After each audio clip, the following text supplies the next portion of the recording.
Hey, what is up, guys? Welcome to Chat Graph and Cheap Pops with me, JB, and the best Chris in all of wrestling podcast. Like a flamethrower to your legs, it's Mr. Chris Dredd. What's going on, bro? What's up, man? We are in his house yet again.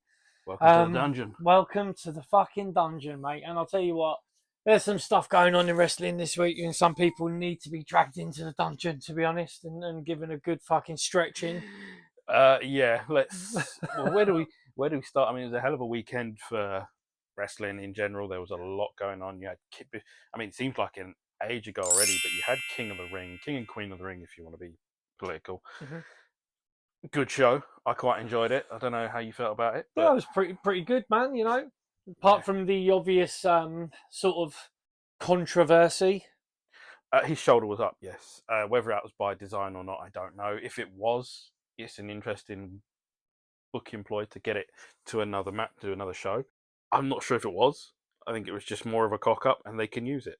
Mm. That's how you do things. Take chicken shit and make chicken salad, right? Yes, that's one way to put it. I think, is anyone just going to be a placeholder for Gunther until SummerSlam? No. I think Gunther is your world heavyweight champion at SummerSlam. Yeah. Which makes you wonder if Drew is going to go over Priest in Glasgow. I mean, are they going to fuck him over again? I mean, if they do, he's a bit of a glutton for punishment. I think he could quite easily go to... Did you see on Twitter talking to Moose about going to TNA? Yeah, we will talk about TNA and their, prohibited portal. That's right, prohibited portal. That's fucking cracked me up. The best thing about it is how a shit ton of marks have fallen for it. Oh, yeah. They've gotten upset. They've, certain ones in particular who I'm seeing more and more of on X, and I am fucking sick of them. Mm. I will keep screenshotting you marks and taking the piss out of your work because, one, it's embarrassing, and two, it just gives us the clicks. It gives us the... It gives us the click, bro. You know what I'm saying? Fucking hell, man! Some of the takes are just absolute whoppers, aren't they? They're fucking. And yeah, some of you people getting upset with prohibited portal. Their job is perfectly done. Fucking whammers, bro. Yeah. Absolutely amazing. So we'll get to the prohibited portal very shortly after King and Queen of the Ring, which saw. Nia Jax and Gunther crowned, and Cody Rhodes beat Logan Paul in a match which is probably remembered more for the camera and the frog splash onto the table, which was really good. But Logan Paul had been talking about that for a year. Yeah, he'd wanted to do that and keep progressing. He's got a mind for it. He's not a jobber. He's not a schmuck. No, but a certain demographic, the key demo, but they fucking hate that Logan Paul is able to sort of, like I say, out wrestle 90% of the roster on the other show. Really, it's he's putting in the work, he's doing the business, he can talk the talk and he can walk the walk. He's not a pussy either. He's been injured during matches and carried on. He's had broken bones. He's carried on. He's not a fucking lightweight, dude. He can, he can walk tall. He's not too proud, as in he doesn't feel like he hasn't got to take jobs. Yeah. Hasn't got to do jobs. He understands the business. Yeah, he knows the game. And so yeah. I suppose that's us putting Logan Paul over the most random way. I mean, we put him over. We've put him over before. We know what he can do. We've enjoyed high value. Oh yeah, for sure. He's made the decision to go all in with WWE and put the effort in and work whenever he needs to work and do whatever he needs to do, and he's doing it, mate. He's drawing. I still remember that match he had at Crown Jewel with Roman Reigns. Yeah, it was a fucking great match, man. There was He's been in the ring with some real, superstars, and he's held his own. He really has. So, shout out to Logan Paul. Big up yourself. If you ever got 10 minutes free, come on the show, mate. We know you listen. You know you watch. Speaking of listeners, shout out to Tony Khan who had a show on this week. Yes, indeed. Yeah, he's our key demo, isn't he? Tony Khan. Double or Nothing came and went on Sunday. I watched a couple of hours and then I went to bed. Not through, boredom or anything, but I was just tired. You can't stay up every night. No, I mean there's a fuck. I'm up late in general, throughout the week watching, New Japan and UWFI matches. Yeah, mate. But those that love and old EastEnders as well. Yeah, old EastEnders, but I'm not staying up late for that. I'm watching a couple episodes with the missus. And nice, nice. So yeah, Double or Nothing, hits and misses, many. I am not a fan of seeing Pac keep taking pins, and he took another one in the trios match with the Bang Bang Gang. The Bang Bros. Yeah, something like that. Right. The Bang Bros. Isn't it? Yeah. There's something about Pac just keeps getting jobbed out. It does my head in. I mean, he's a phenomenal athlete. He's a tough bastard. We've said this multiple times. He's lost too much. He's taken too many L's, and you can't take him seriously. You can't, unfortunately. But that's the way he's been booked. Yeah, it's not him as a worker or whatever. But nah. Where else? I mean, I'm trying to think back to Double Nothing. It was a few days ago now, so I'm trying to get back to where I was. It was a bit meh though as well, right? There was a couple of good. Oh God, what was it? Yeah, Orange Cassidy and fucking Trent Beretta. That almost put me to bed. Yeah, that was so slow, boring. Orange Cassidy has lived its life. It has run its course. Trent Beretta is, generic bald guy with a beard. And I already said, I tweeted about Cassidy being Cedric with an athletic ability. Uh-huh. Because let's face it, Cedric doesn't. He's a. Oh, I've got words about him. I can't probably say. Words, fam. I can't probably say on a show like this, but yeah, it was boring. It was really boring. We went from boring to. The only reason I mentioned UWFI just now is because Shibata looks like a guy that probably could have worked UWFI. He dresses like one. He works like one. And they put him in a garbage match with Hook and Chris Jericho. And it was a fucking stinker. Can we talk about Jericho very quickly? Go for it. So we have said previously many times on this show, we were Jerichoholics. We were well into Chris Jericho. We understand what he did in the business and what he has done. I'm looking at his AEW figure up there. I've got loads of fucking Jericho figures everywhere. Yeah. So I'll try and explain it how my brain sees it. It's like they're actively mocking. There's a lot of people that would like TV time, right? There's a hell of a lot of people on that roster who would like and deserve TV time. Women that deserve some TV time. There's a lot of other people on the show that deserve TV time. Where is Ricky Starks anyway? And Jericho, he initially was going to AEW to put the young guys over, help them out, give people the push, the rub. I think he was flanneling. Whatever. I believe he was flanneling also because if people have said, why are you giving this guy TV time? And then he makes a segment called TV time with under the learning tree. It's a piss take. Yeah, he's bantering them off, but in the worst way. Yeah. And it's boring. Again, it's not fun. I watched, that Jericho match where, was it, what's the bounty hunter, Brian Keith came out, took his mask off, no reaction. And whilst I'm on it, let's talk about the crowd in Vegas. Certain people, again, some of these wonderful accounts. We're going to do another. We have to. Yeah, account we've got to. There's too many. Talking about how hot the crowd were in Vegas.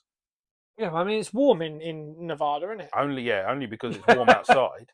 American crowds cannot bring it like European crowds can. Mm-hmm. I'm sorry, that's just. It's not it's not a hot take. It's just proofs in the pudding. Watch a European show, watch any American show. You can even bring up your hottest AEW crowds, which are filled with the same people every month. you see the same faces in the crowd. I know you do it WWE in the front row as well, but yeah, what a mess that was. And the crowd went unbelievably mild for Brian Keith taking his mask off, and then they brought him out on Dynamite last night for TV time under the Learning Tree with Chris Jericho. And again, it's a fucking snoozer. And now poor Samoa Joe's been sucked into this horrible gimmick story. I guess. I mean, they're telling stories, right? Well, I don't know. Yeah, I don't know. I mean, that's a stretch. What a huge miss this is with Jericho, and it's all to do with Jericho becoming everything he hated. And this might not be, you'll never see it on TV, but this is Jericho becoming everything that he complained about he spoke in about 1998, it. 99. 100%. In WCW, when those guys were, whether true or not, keeping Jericho underneath a certain level. And here we are, a billion years later, Chris Jericho hogging TV time from probably more deserving acts. Yeah. There's one or two that you think, why the fuck aren't they on TV? And Jericho he's become that guy. He's become Hogan. He's become Nash. He's become Flair, but not in those ways. Yeah. Not in the way you might see as a compliment. He's just become the guy that doesn't need to be on TV. He don't want to give up his spot. He don't want to. He's got to shill his awful band, because they're playing around Wembley the night before All In or something like that. Fuck, I mean, Swerve's on that show. I'm hoping people go to see Swerve because that seems like an act that could, is quite cool and would be worth watching or listening to. But knowing that Fozzy are going to be on that show, it's like, not for me. I'm staying home. Yeah, I mean, like I say, I wouldn't mind seeing Swerve, but I don't want to have to sit through Fozzy. No, absolutely not. You got anything to add on Jericho and the Learning Tree? No, but I mean, we've got the ratings are in. Oh boy, here we go. Wow, that's not a bad rating. It'll be up on the screen. 787,000, which is massively up from the 713,000. So, whilst it's still in the 700,000 range, it is a large jump. So I imagine there'll be some poorly executed cartwheels around Jacksonville tonight. The bad faith takes will continue to run riot because they'll be like, AEW's coming up, it's going to hit 1 million in 3 weeks' time. It's still not telling good stories. It's still not making me want to watch a full show the next What day. was the draw on this week then? The Casino Gauntlet was one of them to see who would face Swerve. Right. At not All In, the next one. The next one. Yeah. Yeah, they announced another tournament, didn't they, as well? Well, yeah, they were going to talk about the future of the TNT Championship because Adam Copeland broke his leg in a ridiculous cage bump. It's pretty much Savage in '97 when he jumps from the top of the cage and his knees explode. Yeah, but if you watch it as well, he sort of mistimes it and he doesn't lands on his feet. Yeah, he doesn't. I think the problem is he sort of bottled it halfway down, and he didn't fully commit to it, and that's what sort of damaged him. He needs some Wraith, mate. Pick it up. But he's breaking your leg at whatever 50. I mean, it's not 100% a career killer, but it's not going to do anything good for your career if you're breaking your legs at that age. Yeah.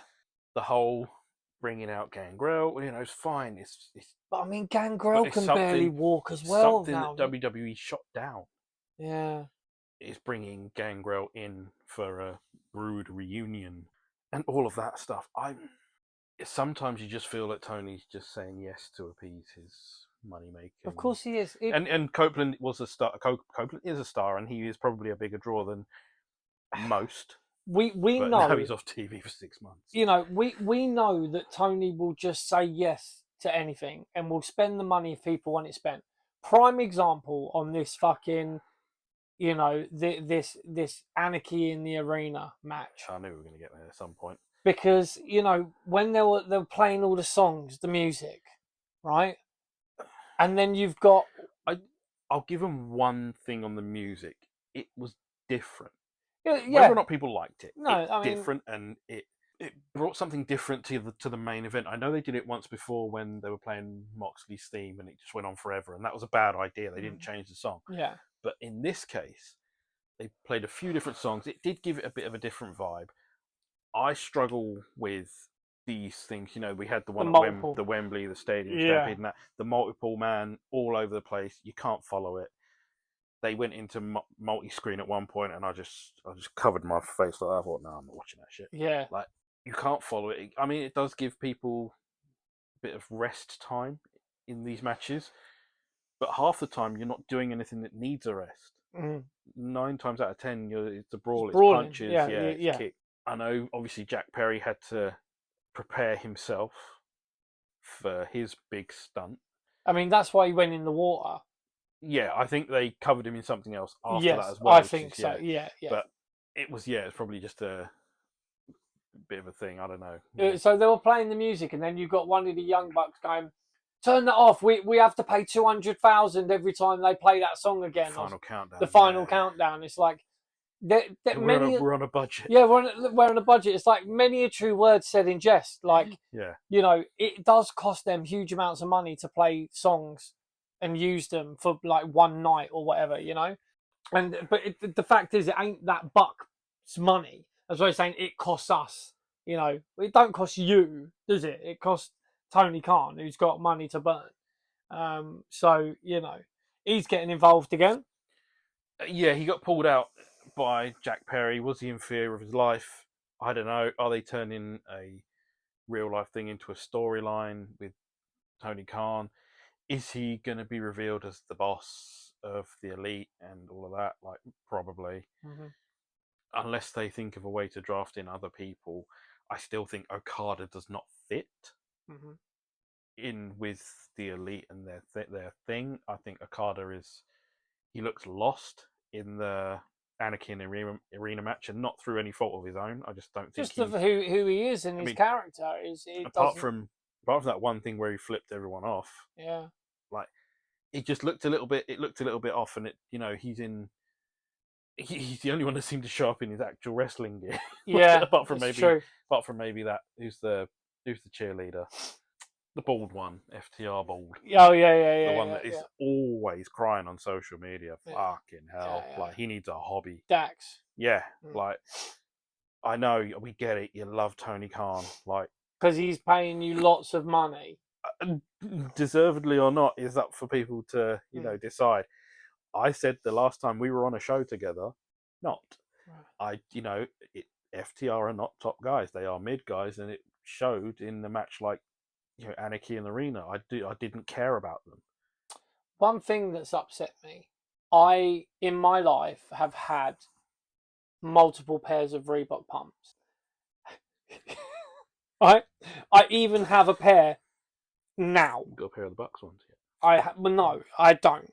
But they look quite cool, which has upset me. I'm not arguing with that at all. Like, no, it's a great deal. It's a great deal. Amazing deal. They've got a deal with Reebok. Like, how cool is that? Like, that's good shit. Like, I like pumps, but it upset me because now I'm going to have to sort of like indirectly rep the Young Bucks by wearing those trainers. Just buy a pair of the Bucks ones. Yeah. Don't worry about it. Okay. I would like to, but they're basically probably really expensive. He wants a pair of the Young Bucks ones, and he wants to do this. No, I'll tell you what I want to do. Generation Me. I was watching a 2011, and it's on YouTube. They put it up the day before yesterday or yesterday. I was watching it. Destination X, and it was 2011 TNA pay-per-view, and Generation Me were getting their asses handed to them by Shark Boy and someone else, and it was fucking fantastic. Not New Jack, was it? No, well, actually, say that. I watched Brother Devon and Maven talk about the mass transit incident as well on YouTube. Yeah, it's fucking wild. But yeah, like the pumps are good. I've got a pair of Reebok pumps downstairs, and they're fucking sick trainers. They're the ones that I wore in that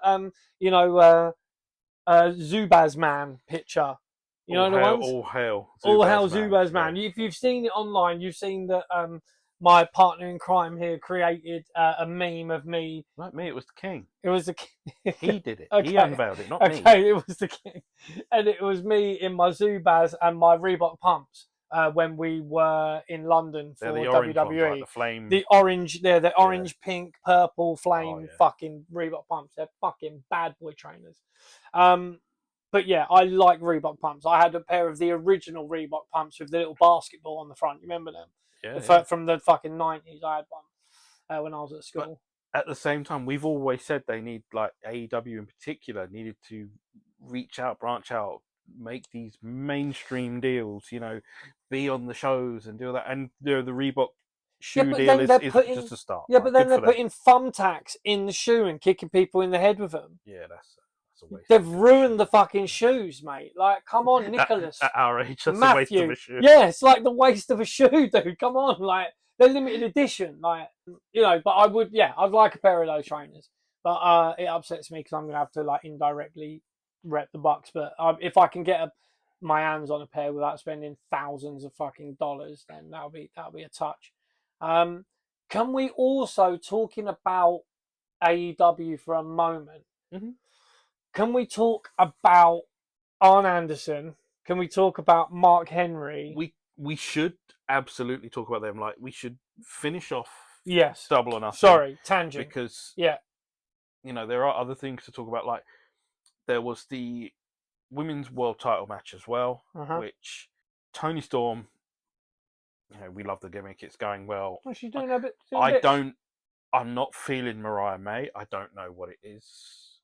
Yeah, Again, there's something about the style and all that just is a bit off for me. Like, that's fine. I mean, but as she seems lovely. Yeah, as a thing, she's fine. I think that has a place in wrestling. But maybe it's not quite her dancing does not. Yeah, no, it's but suits you, sir. Yeah. So Toni Storm, Serena Deeb. Something about Serena Deeb is just missing for me. There is something missing. She does not connect with the fans. Do you know why? Because I think we know why. Because she's not with CM Punk anymore, and she hasn't got a shaved head. She's not one of the straight edge society. Do you remember? Yeah, I thought we were talking about her husband. No. Okay, never mind. No, do you remember her in the straight edge society? Yeah, when she used to come down with she had a shaved head. She was gave you impure thoughts, did it? No, it was it's fantastic, mate. But again, we're looking back at a bygone time. Yeah, she's in ring. She's perfectly fine. Some great stuff, but there was something that just didn't click, and it made the match a little bit. It was quiet in the arena. You'd get applause for the odd move here and there, but it just didn't work. And Toni Storm, I don't want to be that guy, but it seems like her title run is getting a little stale. Yeah, no, I will second that. I think it could be booked in a way where someone takes it off her and she starts being like more mean. I don't know. I'm not advocating a loser title. I'm just advocating better feuds. Yeah, but there are other people within the company that can make it bring the best out of her. Yeah, get the fans into it and bring not even the best out of Toni Storm, because I think she's doing what she can. I think the feuds she's having are just bringing her down a bit, and it shows when some of her other feuds, people who she's feuded with, are now barely on TV. Like Britt Baker. Britt Baker's not back yet. I don't know what that's about. Deonna Purrazzo was on the pre-show, I think, and she was on the pre-show. And she had a fairly decent match with Thunder Rosa, and you're thinking, why aren't any of these two in that spot with Toni Storm? Like, why are we? I suppose you're trying to elevate someone, but it's a failed experiment at this point. Yes, Frankenstein, isn't it? So Yeah, we've also got a new TBS champion. Mercedes beat Willow in the most predictable finish of any wrestling match in a long time. And Statlander and Matey turned heel on Willow as well. Like, what's the fucking point. Yeah, I mean, it's stupid. I mean, Moni was always gonna get the title, a title. Would you have her join the Elite? I would at this point. I think it could make for some interesting thing as the CEO. She joins the Elite and she's the CEO. Like, gets to make a few decisions, call her own shots, all of that. Just which is ultimately what she's doing anyway. Like, we know that. Yeah. Bring the backstage character to life here. Like, put her in with the Elite. The Elite. Why not have a fucking female in the Elite? Sure, let's go for it. Let's really diversify here. Like, and oh no, Tony doesn't book women, does he? Yeah. And the thing that got sort of squashed in all of it was Swerve and Christian. Swerve's your world champion. And Christian's a fucking great worker. They've got the pieces of the puzzle, but they're trying to smash the wrong pieces together. They are. They're trying to put square bits in circle holes, aren't they? Yeah, I mean that's ultimately what they're trying to do. They do have, but we've Tony's putting it in the wrong hole. He is. He's putting it in. He's going not in the pink. He's in the stink. He's the problem is we've said this. Where have we gone? We have said this before that they do have the pieces to do something good. It's not like we don't want it to click. We want it to fucking work and do stuff. But it's like it's just not being compiled correctly. There are people there, or now there's one less person there, two less people there that could help put those pieces together and make the booking a little bit more cohesive and do something a little bit more creative. With Arn Anderson and Mark Henry going, Jake Hager is not re-signing either, apparently. No, Jake Hager is also gone. Yeah.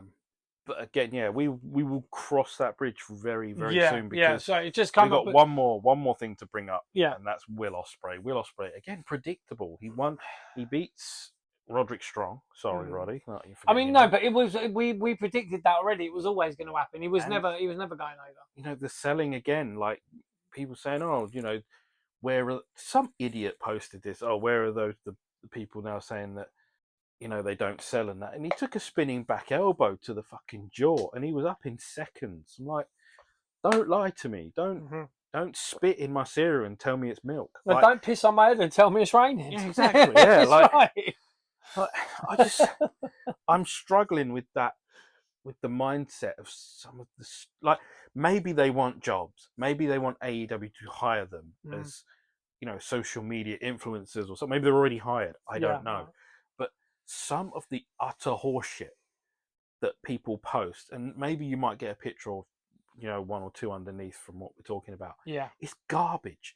There's they will do their best to tell you it isn't raining outside when it's fucking pouring it down. Like, I can't look at those things and go, oh yeah, you're right.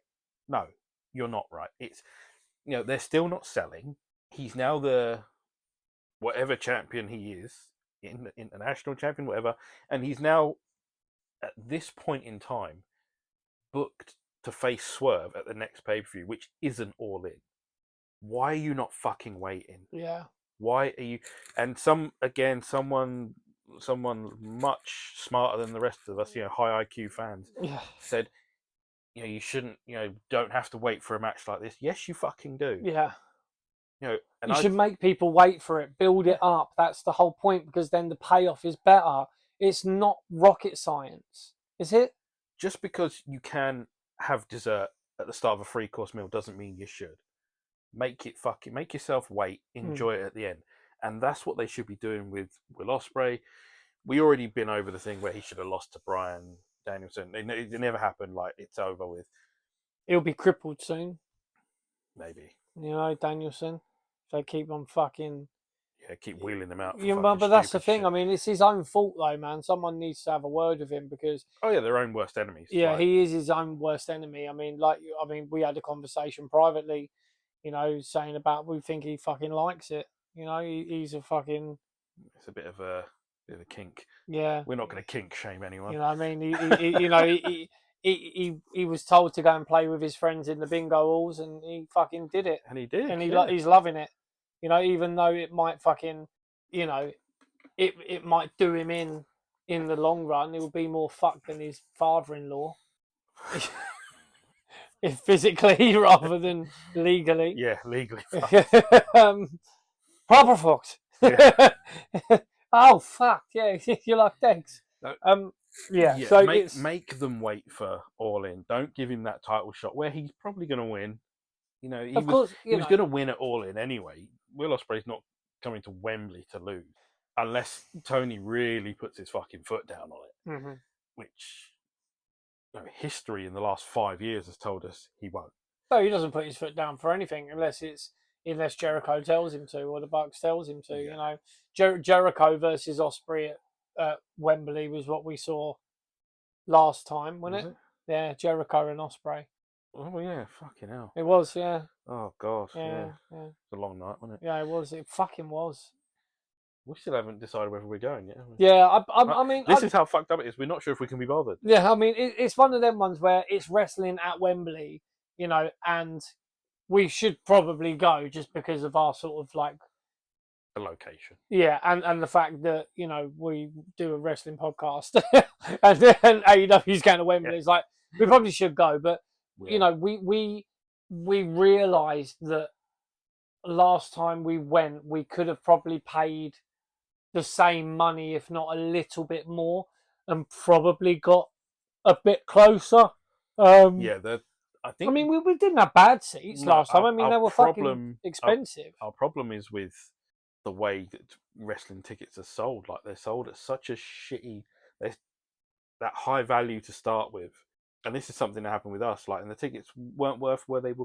They weren't worth where they were put, and we ended up getting moved to where we were, and it was better, obviously. But if we'd have waited, we'd probably would have got some ridiculous seats at a low cost. Yeah, I mean, I'm still looking to get one of them AEW chairs. I mean, I don't know how much them fucking. I don't think. Them fucking seat, them ground. What are they called? They're fucking, ringside. Yeah. Don't know how much they are, but yeah, I mean, we're waiting. I think we've waited this time. We went in with a pre-order last time, didn't we? Yeah. And we got them just so we could say, right, no, boom, we've got them. We're in. Yeah. And we spoke last time around about the build up to the booking and all that, and the build up to the event, and they weren't letting nothing cook, and there wasn't anything really story wise going on. It was a bit predictable with Paige there going and winning, and yeah. And when we get to Dynamite this week, now you've got matches being booked on the fly, maybe Mercedes and Sky Blue instead of what was originally advertised, card subject to change, of Saraya and Mariah May. Saraya is unhappy on social media about something. It might be wrong to make suggestions of what we've heard. Yeah. Some involving jobbing, some involving not. I don't know. I think, the bubbles burst a little bit for some people in AEW, and, hence why you're seeing these people leave. Well, Ethan Page, NXT, just this Tuesday. Yeah. Looking great. Sometimes switching to another company is always a great refresh, and it worked for people like Lex Luger and Sean Waltman and all that. Like, it's great. Like, everyone loves to see that change. It's a bit confusing when someone like Ethan Page is a top toy seller.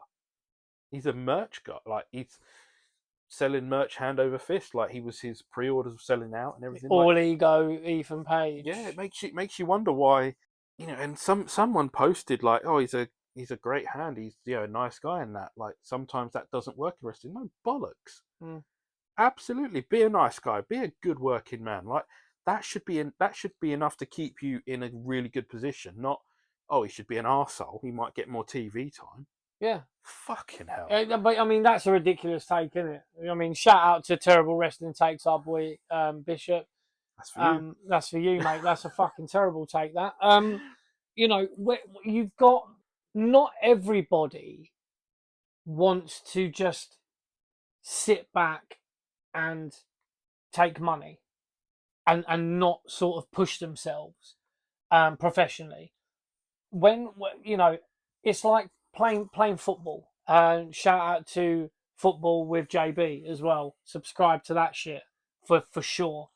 Segue to that at some point. It's a brave new world. It is a brave new world. Sorry, I'm gonna. He's cracking the brew.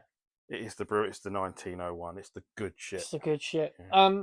Not everybody wants to be a bench warmer and just take money, and a lot of people will, if given the opportunity, take a pay cut in order to sort of push themselves a little bit more or to try and achieve more professionally. And that's the thing. Like, that shows hunger. That shows determination. That shows betting on yourself. It is betting on yourself. It's like, right, I could just stay here and just plod along, or I could go somewhere else, take a slight pay cut, push myself professionally and see where it goes. Jade Cargill did that. She's probably, in the long run going to make more money. The trajectory the trajectory's up. Ethan Page, he's gone somewhere else. He's trying to push himself now. He's gone to NXT. He's going to be doing whatever he's doing there. You've got, like I say, not everybody wants to just sit there and just take the easy paychecks. And I think where you've got people that are, if you're a wrestler, you've had to pay your dues. You've had to go out on the indies. You've had to do whatever you've had to do in training. You've had to work your fucking ass off to get to where you are. Then when you get to a point at AEW where there's not enough TV time to go around, which we have said multiple times, there ain't enough time for everybody. Initially, people are fine sitting there going, yeah, I'm fucking, I'll do this and do that and not wrestle and do this. But then it gets to a point where some of them are like, actually, I really wish I was fucking actually doing something. Yeah, I want to work. I want to work like Lexis King. He just thought, no, fuck it. I'm going to fucking do it, and he's on NXT. And and this is the thing. Not everybody wants to take the easy path. And if you're a wrestler and you've paid your dues and you've worked fucking hard, there it comes to a point where you're like, actually, I'm a bit fucking bored of doing this. I have a question. Go for it. Has Maxwell taken the easy route? Yes. I mean, thrilled to see him back. Of course we are. Of course he has. Good segment. A little bit confusing at times. Yeah. But MJF being back is brilliant. However, not having him on Dynamite this week was weird. You strike while the iron's hot sometimes. Sometimes you let it cook. I think they've got those a bit mixed up. Yeah. Not having him on the show this week is not a good idea, considering what you do have on the show, trying to give Jack Perry a title and shit like that. But MJF being back is big. MJF, we were aware that MJF had signed a contract a while ago. We'd been told this already. But this is the thing. Again, shout out as well to Billy Barty. I mean, he people chat a lot of shit about Bill, but he said a long time ago, it was like, MJF signed with AEW fucking months ago. He's not going anywhere. It was a done deal. Yeah. He said it was a done deal, and we believed him. We said, okay, fine. He knows his stuff. He's still talking. He gets a lot of stuff correct. And MJF had signed months and months ago. It was a done deal. And they're still playing the whole, with the T-shirt and that, I'm not going anywhere and all this sort of thing. And he turned up looking like Triple H. That looked like? Fucking hell. It was terrible, you know. It's like the most easily bootleggable T-shirt you could find. I'm still pissed that I've got a Better Than You Baby T-shirt from Wembley, and literally a week or so after that, it was done. AEW do that all the time, though, man. Yeah. It's like there's no sort of, just so they could fucking pop another T-shirt out. They got you. I mean, it's still a good T-shirt. They got you, they did. It's still a good T-shirt. So not, like I say, going back to that, not everybody wants to take the easy route. I think MJF, if he had wanted to, he probably could have gone to WWE, would you say? They would have welcomed him with open arms. How they would have, obviously we don't know how they would have been booking MJF. He would have been a very big capture. You want to capture the big fish, don't you? Yeah. Whenever you're out there on the lakes, you want to get the big guys. Some, you can hook a few small ones. Yeah. But everyone wants that big motherfucker, don't they? And MJF is the big motherfucker. Well, talking about big motherfuckers, Mark Henry. Segway, fam. You know what I'm saying? We're fucking rolling. Mark Henry. Talking about big motherfuckers, that motherfucker, when he was on Dead Man's podcast, right? I was cooking. I was cooking Greek food. I'm Greek Cypriot. I don't know if anyone knows. I'm cooking some fucking lovely Greek food up, and it takes hours to cook that and prepare it. Right. So I'm in the kitchen preparing it, and I fucking slap it on. I'm like, yeah, I've wanted to listen to this. So I was listening to it, and the whole episode. And this is after I've heard that Mark Henry is not re-signing with AEW, and then all of a sudden he's appearing on the Undertaker's podcast. I think we know where Mark Henry is headed, personally. I think we know where he's going, just from the fact that he was on Taker's podcast. And if you listen So he could get a Legends deal. yeah, I believe so. And I think he could probably do a bit of work backstage with the guys and girls there as well. I think he's probably, he wanted to do that role. Again, he went to AEW to do something, and then he ended up doing something completely different. Was he like a fucking ambassador? Sat him on commentary, didn't they? Yeah, they done like weird Dark shit or something like that. Yeah, and it's like, right, I don't think he really was doing what he wanted to do. And if you listen to, it's a great podcast. It's really sort of informative. It's entertaining and whatever. But is it better than this one? No, of course not. And he talks about his kids and how they're athletic, and they're, if you listen to what he's saying, he's basically burying AEW because he talks constantly. He does bring up, it's incredible to see what Will Ospreay does, and what a couple of people on AEW do. He didn't say the words AEW, but he said, this guy, he said, I watch all wrestling. He said, I watch everything. MLW, NXT. He said, I watch everything. And they said, who's your favourite wrestler at the moment? And he said, without even taking a breath, Gunther. Yep. Without even a second thought, he said Gunther. And then he goes on to talk about how no one is selling. How no one, and he's not. He fucking, honestly, dude, you need to listen to the interview. It's fucking great. How long have we been saying that? Yeah, and he says no one is selling. There is no power struggles in wrestling. And there are in certain fucking... Well, they're not all meat lords now, are they? No. Like, the meat lords would have the power struggle. Well, even two guys of a similar strength, though, would still have that tussle. It's like, if they're smaller... Yeah.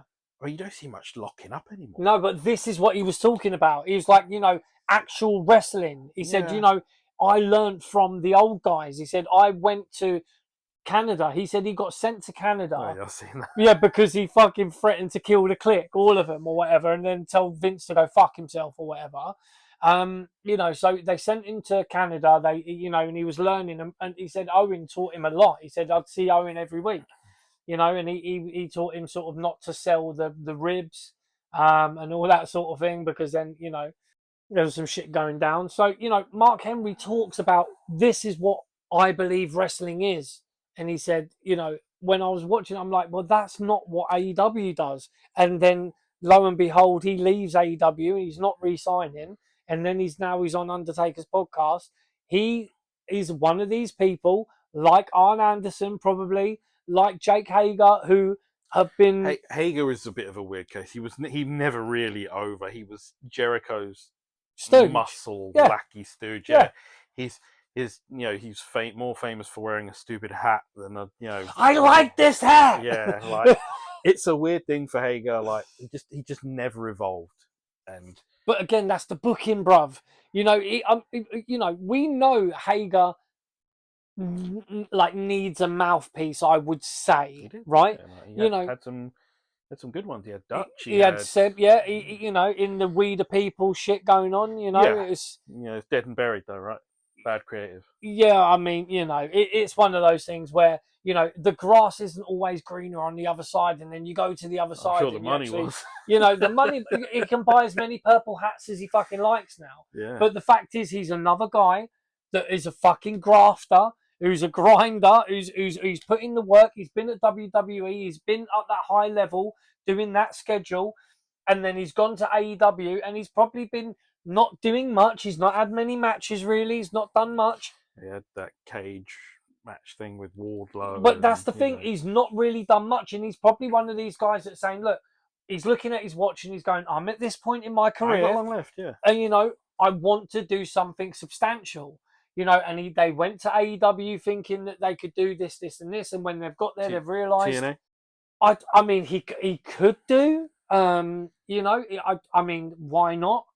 I mean, Hager and Moose has a nice ring to it, doesn't it? Like, Hager went into MMA. He proved himself in MMA. He got a few wins under his belt. Not everyone can go to MMA and get wins. Mm-hmm.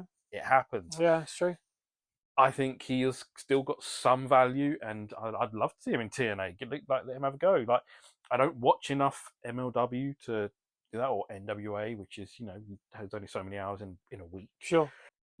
I'm lucky enough that I do get to watch some of the American indie stuff late at night on a weekend if it's on live.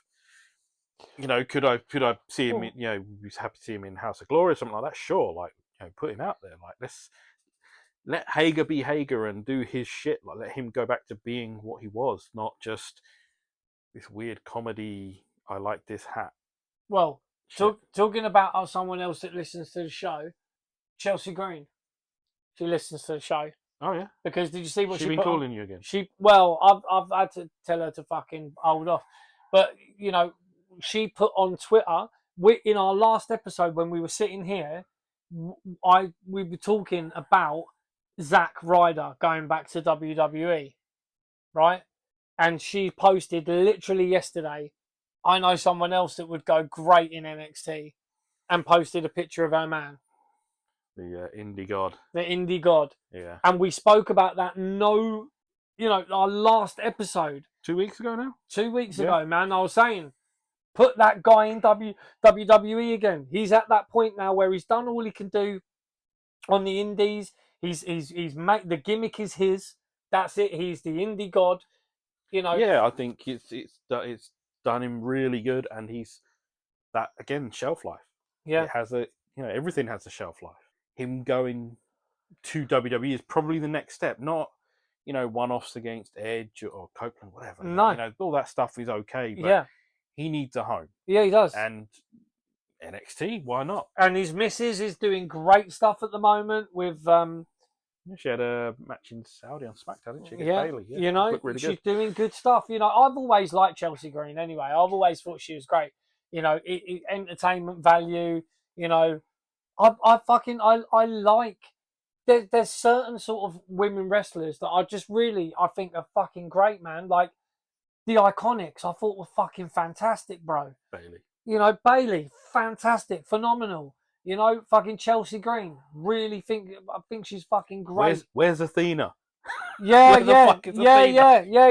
How many more times do we have to say this? Yeah. Tony, we know you're listening. Yeah. We know you're watching. Yeah. Whatever you're doing.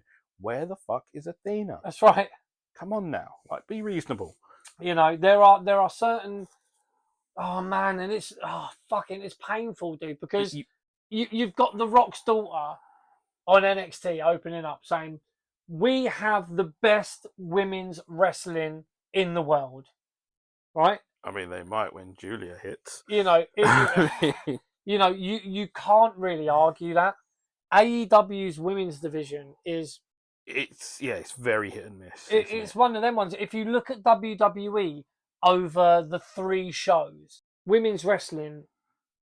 Case in point, look at how someone has absolutely revived their career, Nia Jax. Yeah. Like, she was being, ridiculed towards the end of her run in WWE, and she's come back, and she's obviously put the work in. She's still hurting people, sitting on them though. Still, I mean, she's still fucking. That bonsai drop. Yeah, it's fucking brutal, dude. Like, she'll fucking hurt someone. But it's one of them things where, it's. Is it the fact that The Rock is back in control with the fact that his daughter's now all over NXT and Nia Jax is back in the scope? Maybe. I mean, maybe. But, fucking hell. Have we got? I know you mentioned grinding and grafting. Do we have time to talk about what Missy Hyatt said? Yes, let's talk. Oh, well, actually, can we'll get to that, right? So let's talk about Arn Anderson. Double A, it's a curious case. He was very much a part of the show when Cody was there. Yep. And then nothing. Like, literally nothing. I don't know if he's agent in or he was agent in or anything like that. I don't listen to Arn's show. Like, again, you don't have time to listen to everyone's shows. Listening to Arn's show isn't as, it's not as much fun as listening to other shows. And, there are other shows that we listen to, or I listen to, that I find more entertaining than, the Conrad specials, which some of them are right, some of them aren't. But, so many other better shows. TW Takes, Good Cop, Bad Cop. That's right. Cafe de Rene. So much good shit like that. Like, right. You don't have to listen to these, these wrestling guys who have taken podcasting as an extra sort of grift in some ways. You can listen to people like us. Right. Double A. I love Double A. I've got, it's not in here, right? But I have a poster, an old WCW poster of Arn Anderson laying it in to someone, which is actually going to get framed and is going in here. I am of the belief that if Arn Anderson would be a fucking great acquisition for WWE to put in with Cody. I don't know. I think that I mean I wasn't, and I'm not sure if I still am sold as Cody as where he is right now, and him beating Roman. I'm still not. I don't think I'm not buying it still. It's not sort of something that, I mean, it's happened and it is what it is. Roman wasn't well, and no one really talks about it. Some people do occasionally talk about it, but apparently there were days where he just didn't. He wasn't well.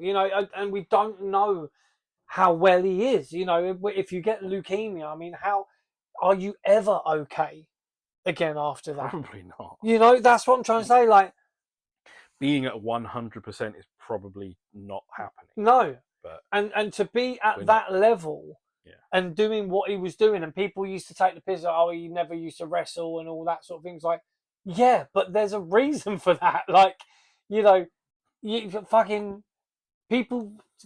They find it difficult to separate the man from the character. They built Roman so well that him just turning up to your town or city was an event. Yeah, and it was enough. The same can be said for when he came to London and worked a fucking tag match with his cousins. Like, it was a huge event. Like, he got beat. It was everything. Roman just being there was a thing. And I'm telling you, man, that pop when he comes back, gonna hit like crack. Oh yeah, it will. That'll be fantastic when he comes back, because there's some business to attend to. Now, would you have him back as a surprise, or would you advertise it for 2 weeks, 3 weeks? I think if you want to pop in the ratings, you boost your ratings. Pop in the ratings. So you've got to look at what long term what will be. Do you want to pop the ratings on the episode that you advertise, or do you want to have him turn up at the end of one episode and then have the ratings? On just before CM Punk. That's what I'm trying to say. So just before the show, just before a pay per view, and have him saying, right, I'm going to be at this pay per view. Or it's a bit of a flip of a coin. The same thing with AEW, like with MJF. If you announce he's going to be there, do you get more buys or views or whatever? Or, I think it might have been a bit foolhardy to not advertise MJF. Surprises are great and all, but when it's your biggest name, which arguably he is. I think he was the most anticipated return. Let's say that. I think MJF is, is he the top star in AEW? He might well be. Can you think of someone bigger? He's definitely the best homegrown guy that they've got. I mean, if you want to talk about other people, I mean, you know Copeland, whatever. Yeah, Copeland, and But it's Christian. Funny. Like, do you advertise it? Do you not? I think Roman hitting, that music hitting at the end of a pay per view is probably going to be the way they do it, and it'll be fucking huge. Yeah. Because they've seen how well it worked with, Bray, God rest his soul, CM Punk, whoever else has done it at the end of a pay-per-view. I can't remember now. Yeah. I'm sure the Undertaker's done it once or twice. Yeah, yeah. But yeah, that's sorry, we moved off of Roman there, but No, but yeah, that I was talking about Cody, and that's when Roman came up. So Cody and Double A. I don't know. I don't necessarily. I think Double A has a lot of advice and wise, advice to give. I think Cody sticking him down in NXT and helping him lay out matches and stuff with Arn's years of experience. I think it works. I think there's matches there that even in NXT that don't necessarily click with me. Like they're not wrestling matches like I enjoyed or enjoy, and locking up is it's part of that wrestling match. Them just going straight into the hockey fight is fucking dumb. Yeah, no, I don't like that.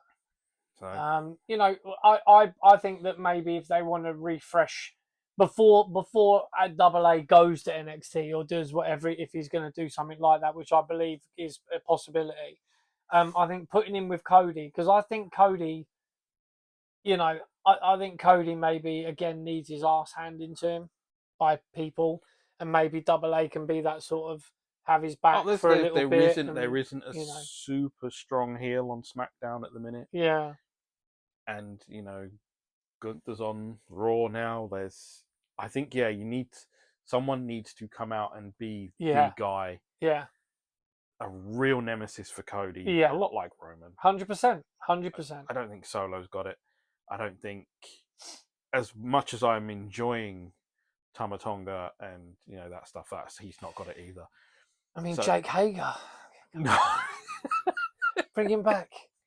Heal him up. No, don't you dare. If anyone's listening, don't you dare bring Jake Hager and put him as the top heel on SmackDown. Yes, do it. I'm not having that.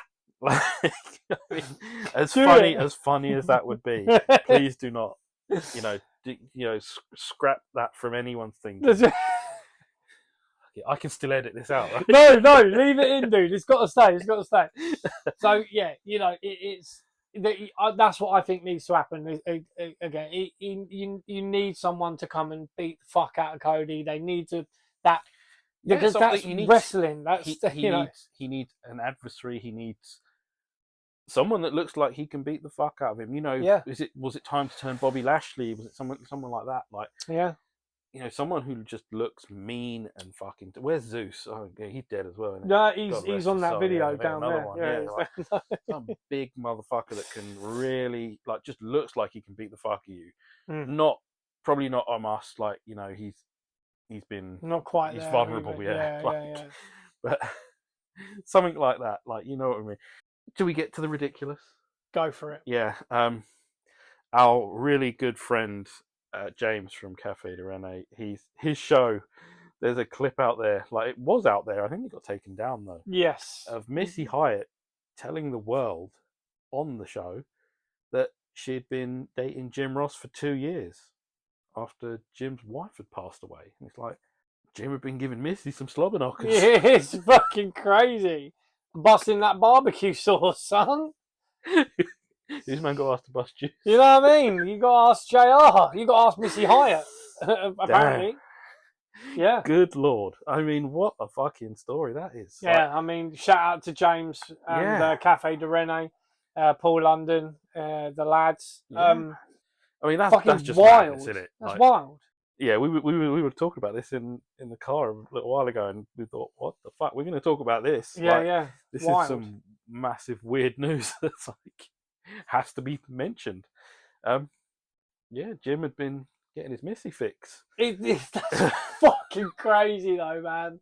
Like, but what wife was it? That's what we're trying to, Because we've gone into detective mode and we're trying to figure shit out, and like maybe we just need to enjoy it for what it is. Let's just take it at face value and just assume that, I mean, the image of JR fucking screaming "by God" while smashing Missy Hyatt is just fucking something that, with a cowboy hat on and fucking. Nah, he didn't keep the cowboy and the cufflinks, the fucking the John Wayne cufflinks that he wears to a WrestleMania. Jerry Lawler in the corner screaming. Yeah, puppies. You know what I mean? we Lord. have lost it, people. We have absolutely lost it. I mean, yeah, great bit of news. Shout out to Cafe de Rene, locked in one of our, you know, our group of suggested podcasts that you listen to, the good guys. Oh, absolutely, you know, yeah. One of the good guys. So yeah, like before we get going, I believe you've got something to show me. You damn right. I mean, so being where you are, obviously, you know that I'm a bit of a. we're in the dungeon. You're in the dungeon, you know, so I do frequent car boot sales. I went to one recently in Clacton when I was by the coast this weekend, which I bought something for. You hit on some real British references there. Car boot sales in Clacton. Like, you know what I mean? Any listeners from Australia or like America or whatever are not going to know what the fuck we're talking about. I mean, Clacton is a little bit like beach town, right? Yeah, it's like Malibu. Okay. Yes. It's like Malibu. Yeah. It's California. It's California. Yeah, it is the the English Riviera. No, it's Clacton is like a seaside town, bit run down, bit dated, but it's got a very sort of British charm to it. I went to a pie and mash shop. We always go to the pie and mash shop. Shout out White's in Walton on the Naze. I can't beat Walton. Oh, Walton's fucking fantastic. You know what I mean, bruv? I appreciate Walton on the Naze. You know about Walton, bruv. So taking the kids there. Yeah, mate. You know, Walton Pier's good. You know, so yeah, there's a pie and mash shop down Walton. So I went to a car boot sale there. Shout out to our boy Cactus Matt as well, because then the week before that, I went to a car boot sale with him. And this is where I saw this and I was like, dude, I'm fucking getting this for Jordan. But also, it's not just for Jay, it's for Chantel as well. So I know you both... Mrs. JB. Mrs. JB, right? Uh-oh. Okay, are you ready? I'm ready. I'm very concerned now. Like bum bum bum bum bum bum bum bum bum. Anyone can fall in love, right? So we get copyright strike for that. Nah. So this. Oh my goodness. So this is the theme from the BBC TV serial EastEnders from 1985. That is quality. So I'm not. This is for you and for Mrs. JB, and it's actually got the vinyl inside, so you can play that on your fucking record player if you've got one. Record player. See, this is how old we are. We have record players. Yeah, I'll pop a bit of glue on that for you because it's from 1985. It's nearly as old as me. So that is for you and for Mrs. JB. Oh my! You found that at a car boot sale? Yeah, and I was like, I'm fucking having that for JB. People shouldn't be getting rid of these classics. Look at that. Oh, so that's for you, mate. Oh man, thank you so much. Like that is amazing. Something we talked about after a show one time was how me and my missus, we watched the classic EastEnders on whatever channel it's on, UK TV something. Yep. And yeah, we've started from the beginning, from 1985, and we've just carried on going for something to chill out, and couples will do, right? Yeah, that's right. Chill out in the evening. That's right. And we've just gone through, and like it is a bit of it's a really fucking guilty pleasure. It really is, and I can't, it's something that we do together, and it's amazing. But yeah, this is just. Like I told Chris about this, and I didn't know Chris was just as much of a fan. I fucking love when we started talking about EastEnders. It was like a back and forth of characters, and I was watching fucking Bo Selector the other day, and he had Beppe DeMarco on the fucking on the mannequin. He had Beppe on the fucking. Oh, love it, mate. But yeah, it's thank you. Like this is something it's just saying. I just sort of like, man, I can't not get that for him because it's like, Oh my god! What a thoughtful gift! I appreciate you, man. That is great. It's one of them. It's just for shits and giggles. You know what I mean? That is brilliant. So away from Walford for a minute. So this was I walked up to this fucking car boot store, which is like what they call it, like a fucking swap meet, or what they call it, like flea, I think it's a flea market. Flea market, whatever. When people open the boot of their cars and they've got a table and they just sell stuff. So I walked up to this guy and he had like can't remember what it was that caught my eye. I saw something and then I looked to the left of it. I think it was a shitty wrestling figure, a really whack one. And I looked to the left of it. Hasbro or what? No, it was like some fucking, just like a Ruthless Aggression or like a, you know, some fucking Mattel one or whatever. And I looked to the left of it and I saw these and I was like, holy fuck. I said to my missus, hold on 1 minute. I was fucking over there like a shot, right? Knowing Chris as I do, the man's an impulse buyer. Like, I've seen this many times. And he is, oh my God. So these are... You might have to get closer. These are FWA wrestling tapes. Strong style tapes, right? British strong style, amazing. British strong style tapes. So I already have behind JB. Yeah, grab hold of them, mate. So I've got already British Uprising, and I've got a load of other ones as well, like stashed away behind here, FWA tapes. Fucking stay to that. Yeah, fucking hell. So, good Lord. They stuck him on the cover. So what a... Oh yeah, no, I can say it. What a cunt. Yeah, we trained for a time with people who were on FWA when it was. So this guy that I bought these tapes off, his dad was a wrestler, right? Okay. And he was on these tapes, right? So I saw these cassettes, and there was 3 of them, and I got them for an absolute steal. Tell me what the steal was. It was, I think it was £8 for the 3. I mean, I still feel like you might have been ripped off, but bro, there is my British Uprisings that I've got there. I've got one signed by Jerry Lynn, another one signed by Jodie Fleisch, someone else, Johnny Storm. So them ones are going for over £30 without them being signed. They're going for £30 each. I got 3 of these for £8. He wanted a tenner, and obviously car boots out. You got to knock them down, haven't you? Yeah, you got to do what you can. Yeah. So this is Seasons Beatings. It's got Doug Williams, Jerry Lynn, Johnny Storm, AJ Styles, Jodie Fleisch. Beatings. It's like the most obvious Christmas show. It's fucking fantastic. A one-night round-robin tournament to decide the #1 contender for the FWA title. Jodie Fleisch, Dougie Williams, Johnny Storm, AJ Styles, and Jerry Lynn. That is fucking fantastic. If you're around our age and you watch British wrestling, you would have been to an FWA. You would have been to an FWA area. Yeah, 100%. You would have been to an FWA show. So that's one. And then these ones, you've got basically volume 4 and 5 of, you know, what was essentially their sort of TV in a way. You know, so you've got God rest the wrestling channel. Yeah, like fucking hell. That was a was that one of our other trainers when he was younger? It could be. Yeah, I think that's one of them. Yeah. So, you know, you've yeah. So you've got Frontier Wrestling Volume 4 featuring matches from Back to School and Trick or Treat. And this one featuring matches from Trick or Treat and High School Hell. You know, Steve Carino's on some stuff. Raj Ghosh, Jack Xavier, Brandon Thomas, Ian Da Silva, Johnny Storm, Mark Sloan, Solid Gold, Scott Parker, fantastic stuff. Alex Shane, Mr. Blonde, you know, Justin Richards, Paul Travell, Jodie Fleisch. You know, these are names that you would have seen, you know. Proper wrestling. Just proper wrestling, you know what I mean? So, Dino Scarlo's through this, who actually trained our trainers, Dino Scarlo. Okay.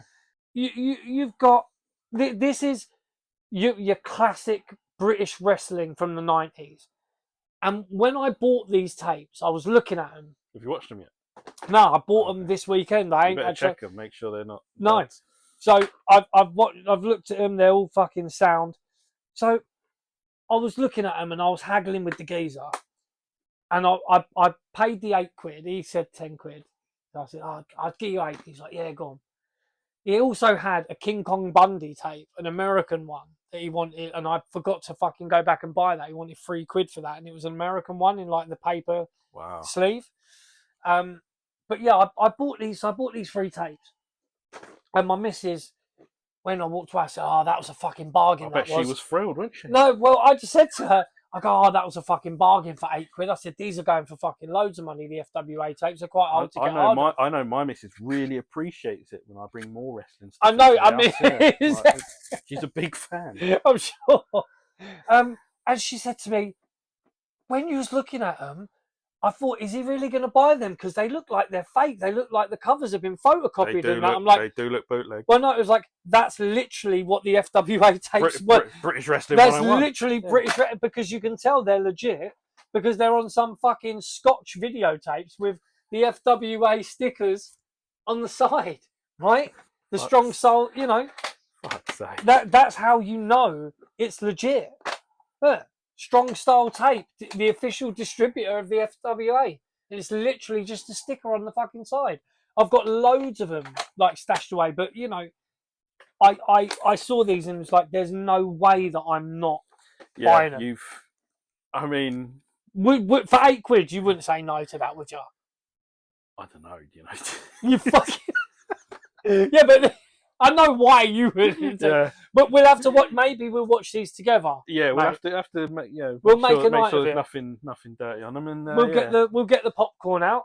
Yeah, I'll cut a hole in the bottom of the tub.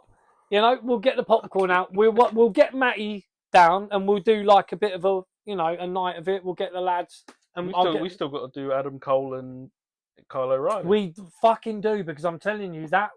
Slobber knocker, Dave. Yeah. But you know, that's got a whole new meaning now. It fucking has, yeah.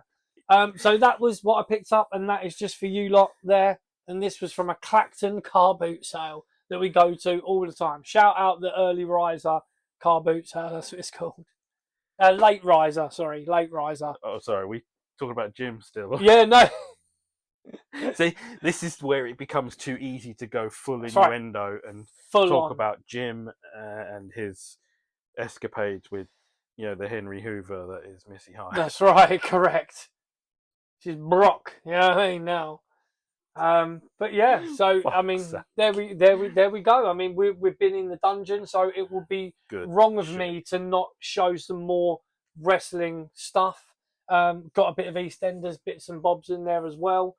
You know, fucking it is what it is, bro. Don't worry, I've got a side Tanya Branning thing that I've got to give you as well. We'll talk. Yeah. Shout out to everyone that knows about the Tanya Branning. Yeah, we got to say thank you to everyone that's still watching and, you know, listening and everything like that. You know, if you want the energy drinks, you know, get yourself some Wraith. Of course, get yourself some Wraith. Chris has got the packets. I've got the packs here. We've got the fucking... I've got the... You know, we've got the packs here. You get yourself some... You know, you've got your Mojito. You've got your Bayside Blast. You've got your Sour Apple. You've got your Blueberry Lemonade. You know, you've got all of that. I was supposed to give these to Matty. A couple of these to Matty the other day, and I forgot to take them out. So sorry about that, big man. But man's in Turkey now. Yeah, he's all right. Yeah, he's fine. Living it up. He is living La Vida Loca. Told me it was a 24-hour bar. Like, you don't need none of that. He's getting snide football shirts now, isn't he? Oh yeah, he's definitely. He's getting some snidey Arsenal shirts right now. Yeah. So, if you want the Wraith Energy, you know, hit up the link in the description for 10% off your order. Use the code GRAPPLE. It's good for everyone. That's right. Good for you, good for us, good for Wraith. If you are looking for that WWE merch through Fanatics and all of that stuff, we got a link. It's in there as well. Use that. Helps you get your merch. I believe there was a sale on. I'm not sure if that... I think it might have just been through King of the Ring weekend. Mm-hmm. You know, I've got my eye on one or two things on that store myself. That's a Bash at the Beach vest. It looks very fetching. You showed me, yeah, there's some hats on there as well, some cool shit. Yeah, very good shit. Yeah, is there anything else? Any other links you need to click at the minute? Just like and subscribe. Like I said, it doesn't cost anything at all to do it. Click the bell, slap the bell. It's free, but it really helps us out. Yeah, subscribe. Absolutely. Subscribe. If you are watching, of course, subscribe. Check into YouTube as well whilst you're here, because we've been talking about interviews and stuff like that. We have a ton of those for you guys. Like, so many. For any of our newer friends that have not seen everything, have not taken that deep dive yet, we have got some amazing interviews with the likes of Santino Marella, you know, TNA's sheriff. Yeah. Yeah. Santino Marella, Eric Watts, Jasmine St. Clair. Mhm. You know, really, like, you know, we vary our shit. Sonny Ono, Yeah. you know, we've got authors like, you know, Brian R. Solomon, we've got John Finkel, you know, we've got Elliot Greenberg, you know, Yeah, Keith Elliott Greenberg, you know, we've Guy got, Evans, you like, know, some amazing shit. fucking Like, fantastic, you know. We have got such a plethora of interviews with so many different people, and we're not just here to complain about wrestling shows. We actually talk to wrestling people and let them complain about wrestling shows. Correct. But, you know, some of our interviews are actually quite sort of, you know, poignant as well. You know, when we're talking to people like Duke the Dumpster Drosy, you know, Max Payne. You know, if you want to see a wrestler get emotional, then, you know, Max Payne is the one. Yeah. Like, he had some pain, real pain to talk about, and Yeah. that was, you know, not just for that, because that would be a bit weird, but like, one of my favorite interviews was talking to Max, because he was so genuine with everything, with his story and his whole emotion about the whole thing. It was a real test for us, I think, as well. Yeah, no, it's you know, it does get emotional. It's you know, these people that we watch on the screen are real people. You know what I mean? So, you know, we've had Mr. Gray, Oliver Gray, aka someone who I feel could still do a job in the big leagues. You know, I mean, but that's my opinion, of course. Yeah, I mean, yeah, it's not everyone's opinion, I'm sure, but yeah, like, there's so much to do if you're on YouTube, or even, you know, if you are listening, if you're on Apple Podcasts, you know, if you're in what is technically our key demo of Ireland, Australia, Britain, and the USA. There are plenty of interviews. All the interviews are on there as well. So if you are listening and you do fancy giving us a 5-star Tokyo Dome review, then by all means, we appreciate it. We appreciate these, you know, all of these things. We appreciate you guys, because you guys are amazing. Our listeners, our viewers, you're all wonderful, and, you know, we can't say much more about you.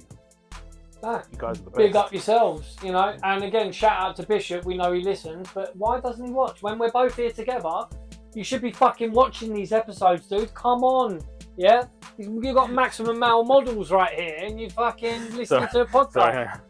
Yeah. You got the young fucks right here. You know what I mean? The young schmucks. Yeah. So, you know, again, shout out to Bishop. Shout out to Good Cop, Bad Cop. You know, shout out to Cafe de Rene. That's our little sort of, you know, circle of buddies. There are more. I mean, the people that, you know, interact and chat with us the most, and people that sort of watch the most. Yeah. Like, yeah, no, thank you so much to everyone that's been watching, been listening, and all of that. You know who we are by now. I'm JB. Next to me, the best Chris in all of wrestling podcasts, Mr. Chris Dredd. Guys, take care. We'll see you next time. Should we go and watch some EastEnders? Yeah, man. Yeah.